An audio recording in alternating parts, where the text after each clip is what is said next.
అందరికీ నమస్కారం. మంగళవారం రోజున పొరపాటున కూడా చేతితో ఇలాంటివి తీసుకుంటే అప్పుల పాలవుతారు. అదే చేతితో ఇది ఇస్తే అప్పులు ఇచ్చే స్థాయిలో మీరు ఉంటారు. జ్యోతిష్య శాస్త్రం ప్రకారం మంగళవారం అత్యంత శక్తివంతమైన రోజని మనందరికీ తెలుసు. ఈ రోజున అంగారక గ్రహానికి అధిపతి అయిన కుజుడు, అలాగే ధైర్య సాహసాలకు మారుపేరైన హనుమంతుడు విశిష్టమైన శక్తులను కలిగి ఉంటారు. అందుకే మంగళవారం నాడు మనం చేసే ప్రతి పని మన జీవితంపై తీవ్రమైన ప్రభావం చూపుతుంది. సాధారణంగా మనం కొన్ని రోజుల్లో కొన్ని పనులు చేయకూడదని పెద్దలు ఎప్పుడు చెప్తూ ఉంటారు. కానీ మంగళవారం విషయంలో మరింత జాగ్రత్తగా ఉండాలి. ఈ రోజున మనం చేసే చిన్న చిన్న పొరపాటులు కూడా మనల్ని అప్పుల ఊబిలోనికి నెట్టివేస్తుంది. ముఖ్యంగా మంగళవారం నాడు కొన్ని వస్తువులను ఇతరుల దగ్గర నుండి అప్పుగా తీసుకోవటం లేదా చేతి బదులుగా తీసుకోవటం వల్ల మన ఇంట్లోని లక్ష్మీదేవి అనుగ్రహం తగ్గిపోతుంది. శాస్త్రాల ప్రకారం మంగళవారం నాడు కొన్ని వస్తువులను మీరు ఇతరుల నుండి తీసుకుంటే తప్పక అప్పుల పాలవుతారు. అందుకే ఈ రోజున కొన్ని వస్తువుల విషయంలో అత్యంత జాగ్రత్తగా ఉండాలి. మరి మంగళవారం రోజున పొరపాటున కూడా చేతితో ఏ వస్తువులు తీసుకోకూడదు, ఏ వస్తువులు ఇంటికి అప్పుగా తీసుకురాకూడదు, అలాగే ఏ వస్తువులను ఫ్రీగా ఇచ్చినా కూడా తీసుకోకూడదు అనే పూర్తి వివరాలను ఈ వీడియోలో తెలుసుకుందాం. ఈ వీడియో ఎక్కడ స్కిప్ చేయకుండా చివరి వరకు చూడండి. అలాగే ఈ వీడియోకి ఒక్క లైక్ చేయండి. కామెంట్ బాక్స్లో జై శ్రీరామ్ అని రాయండి. మంగళవారం రోజున కుజగ్రహ ప్రభావం భూమిపై చాలా ఎక్కువగా ఉంటుంది. కుజుడు అంటేనే అగ్నితత్వానికి ప్రతీకం. అందుకే ఈ రోజున కొన్ని వస్తువులను అరువుగా కానీ, చేతి బదులుగా కానీ, పక్కింటి వారి దగ్గర నుండి కానీ, దానంగా కానీ లేదా ఉచితంగా కానీ అసలు తీసుకోకూడదు. వీటిని మంగళవారం పూట కొని కూడా ఇంటికి తీసుకురాకూడదు. ఒకవేళ మీరు పొరపాటున తీసుకుంటే మీ జాతకంలో కుజదోషం పెరగటమే కాకుండా ఆర్థికపరమైన ఇబ్బందులు పెరుగుతాయి. లక్ష్మీదేవి అనుగ్రహం తగ్గిపోతుంది. కోరి కష్టాలను తెచ్చుకున్నట్టు అవుతుంది. మరి మంగళవారం పూట చేతితో పొరపాటున కూడా తీసుకోకూడని ఆ వస్తువులు ఏమిటంటే ఎండుమిరపకాయలు. సాధారణంగా మన పక్కింటి వారు కూరలోకి కానీ, తాలింపులోనికి కానీ ఎండుమిరపకాయలు అయిపోయాయని అడిగితే మనం ఇస్తూ ఉంటాం, లేదా వారి దగ్గర నుండి తీసుకుంటూ ఉంటాం. కానీ మంగళవారం నాడు ఎండుమిరపకాయలను ఇతరుల దగ్గర నుండి అరువుగా కానీ, చేతి వదులుగా కానీ తీసుకోకూడదు. ఎండుమిరపకాయలు తీక్షణమైన స్వభావాన్ని కలిగి ఉంటాయి. వీటిని మంగళవారం నాడు తీసుకోవడం వల్ల ఇంట్లో గొడవలు జరగటం, మనశ్శాంతి కోల్పోవటం వంటివి జరుగుతూ ఉంటాయి. అలాగే ఇది మీ ఆర్థిక స్థితిని దెబ్బతీస్తుంది. కాబట్టి మంగళవారం నాడు ఎట్టి పరిస్థితుల్లో ఎండుమిరపకాయలు ఇవ్వడం కానీ, తీసుకోవడం కానీ చేయకూడదు. అలాగే మంగళవారం నాడు అస్సలు అప్పులు తీసుకోకూడదు.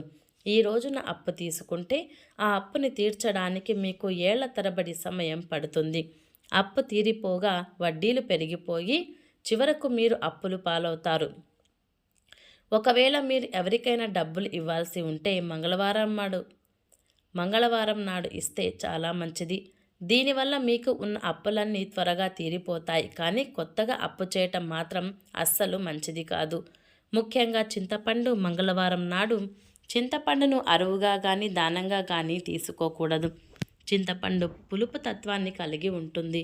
మంగళవారం నాడు ఇతరుల దగ్గర నుండి చింతపండు తీసుకోవటం వల్ల మీ జీవితంలో చేదు అనుభవాలు, ఆర్థిక ఇబ్బందులు వస్తాయి. ముఖ్యంగా లక్ష్మీదేవికి పులుపు వస్తువులను మంగళవారం నాడు అప్పుగా ఇవ్వటం లేదా తీసుకోవటం ఇష్టం ఉండదు. ఇది మీ ఇంట్లో ఉన్న సిరి సంపదలను హరిస్తుంది. అలాగే మంగళవారం పూట పప్పు దినుసులను కూడా చేతితో తీసుకోకూడదు.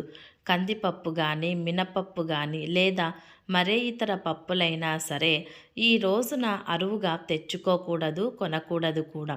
ఉప్పు, పప్పు దినుసులు భూమి నుండి పుట్టే శక్తివంతమైన ఆహార పదార్థాలు. వీటిని మంగళవారం నాడు ఇతరుల దగ్గర నుండి తీసుకోవటం వల్ల జాతక రీతి దోషాలు కలుగుతాయి. అదేవిధంగా టమాటాలు కూడా తీసుకోకూడదు. ఎందుకంటే టమోటాలు ఎరుపు రంగులో ఉంటాయి. ఎరుపు రంగు కుజుడికి అత్యంత ప్రీతికరమైనది.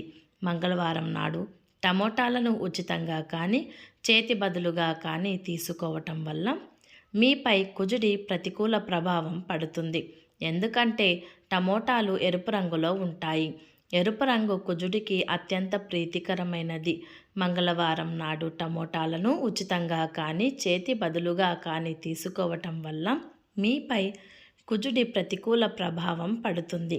దీనివల్ల అనవసరమైన కోపము, చిరాకు పెరిగి కుటుంబ సభ్యుల మధ్య కలహాలు మొదలవుతూ ఉంటాయి. మంగళవారం నాడు టమోటాలు కూడా ఇంటికి తీసుకురాకూడదు. అప్పుల పాలైపోతూ ఉంటారు. చాలామంది చేసే ఇంకో పొరపాటు ఏమిటంటే మంగళవారం నాడు కొత్త బట్టలు ధరించడం. జ్యోతిష శాస్త్రం ప్రకారం మంగళవారం నాడు కొత్త వస్త్రాలను ధరించడం వల్ల మీ గౌరవ మర్యాదలు తగ్గే అవకాశం ఉంటుంది. కొత్త బట్టలు ధరించడానికి శుక్రవారం లేదా బుధవారం వంటి రోజులు ఉత్తమం. మంగళవారం నాడు కొత్త బట్టలు ధరిస్తే శత్రువుల భయం పెరుగుతుందని, అలాగే మంగళవారం నాడు రాగి వస్తువులను కూడా కొనకూడదు. రాగి కుజుడికి సంబంధించిన లోహం. ఈ లోహాన్ని మంగళవారం నాడు కొనటం వల్ల ఇంట్లో అశాంతి నెలకొంటుంది. అయితే రాగి వస్తువులను దానం చేయటం మాత్రం చాలా మంచిది. చాలా మంచి ఫలితాలను కూడా ఇస్తుంది. మీరు ఎవరికైనా రాగి పాత్రను దానం చేస్తే మీకున్న కుజదోషం తొలగిపోయి ఆర్థికంగా నిలదొక్కుంటారు. కానీ మీరు మాత్రం ఇతరుల దగ్గర నుండి రాగి వస్తువులను తీసుకోకూడదు. వీటితో పాటు ముఖ్యమైన విషయం ఏమిటంటే మంగళవారం నాడు ఉప్పును ఇతరుల నుండి అరువు తెచ్చుకోవడం కానీ చేవదులు తెచ్చుకోవడం కానీ చేయకూడదు. ఉప్పు ఇంట్లోని నెగిటివ్ ఎనర్జీని తీసేస్తుంది. కానీ మంగళవారం నాడు తీసుకుంటే వారి ఇంట్లోని దరిద్రం మీ ఇంటికి వచ్చే అవకాశం ఉంటుంది. అలాగే ఇనుముతో చేసిన వస్తువులు అంటే కత్తెరలు, సూదులు, చాకులు వంటివి కూడా మంగళవారం నాడు ఇతరుల నుండి తీసుకోకూడదు. ఇవి హింసకు మరియు గొడవలకు చిహ్నాలుగా పరిగణించబడతాయి. మంగళవారం నాడు వీటిని తీసుకుంటే మీ ఇంట్లో ప్రమాదాలు జరిగే అవకాశం కూడా ఉంటుంది. నూనె విషయంలో కూడా జాగ్రత్తగా ఉండాలి. మంగళవారం నాడు నూనెను దానం ఇవ్వవచ్చు, కానీ ఇతరుల నుండి తీసుకోకూడదు. నూనె తీసుకోవడం వల్ల శని ప్రభావం కూడా మీపై పడే అవకాశం ఉంటుంది. చూశారు కదా, మంగళవారం నాడు ఈ వస్తువులను తీసుకోవడం వల్ల ఎన్ని అనర్థాలు జరుగుతాయో. ఈ నియమాలను పాటించడం వల్ల మీ ఇంట్లో సుఖ సంతోషాలు నెలకొంటాయి. ముఖ్యంగా మంగళవారం నాడు ఎవరికీ అప్పు ఇవ్వకుండా ఉండటం కన్నా ఎవరి దగ్గర నుండి అప్పు తీసుకోకుండా ఉండటం చాలా ముఖ్యం. మంగళవారం నాడు హనుమంతుని స్మరిస్తూ లక్ష్మీదేవిని పూజిస్తూ చెప్పిన ఈ వస్తువుల విషయంలో జాగ్రత్తగా ఉంటే మీ ఆర్థిక స్థితి మెరుగుపడుతుంది. అప్పుల బాధల నుండి విముక్తి లభిస్తుంది. మీరు అప్పులు చేసే స్థాయి నుండి అప్పులు ఇచ్చే స్థాయికి ఎదుగుతారు. ఈ విషయాలను గుర్తుంచుకొని మీ జీవితంలో పాటించండి. భక్తి శ్రద్ధలతో ధర్మాన్ని ఆచరిస్తే ఆ దైవం ఎప్పుడు మనల్ని కాపాడుతుంది. మీరు మంగళవారం నాడు హనుమంతుడి గుడికి వెళ్ళి ఆకు పూజ చేయడం లేదా సింధూర ధారణ చేయడం వల్ల కూడా అద్భుతమైన ఫలితాలు ఉంటాయి. ఇలా చేయటం వల్ల మీకు ఉన్న కుజదోషాలు తొలగిపోయి మీ పనుల్లో ఉన్న ఆటంకాలు తొలగిపోతాయి. మంగళవారం రోజున కనీసం ఒక్కరికైనా ఆకలి తీర్చడం లేదా పేదవారికి ఎర్రటి రంగులో ఉండే పండ్లను దానం చేయడం వల్ల గొప్ప పుణ్యం లభిస్తుంది. దీనివల్ల మీ సంపాదనలో పెరుగుదల కనిపిస్తుంది. పైన చెప్పిన విధంగా నమ్మకంతో పాటించినట్లయితే తప్పకుండా శుభాలు చేకూరుతాయి. ఈ వీడియో మీకు నచ్చినట్లయితే ప్లీజ్ లైక్ చేసి మీ ఫ్రెండ్స్కి షేర్ చేయండి. అలాగే మా కొత్త వీడియోస్ మీకు వెంటనే చేరాలంటే మా ఛానల్ని సబ్స్క్రైబ్ చేసుకొని పక్కనే ఉన్న బెల్ ఐకాన్ని ప్రెస్ చేయండి. ధన్యవాదములు.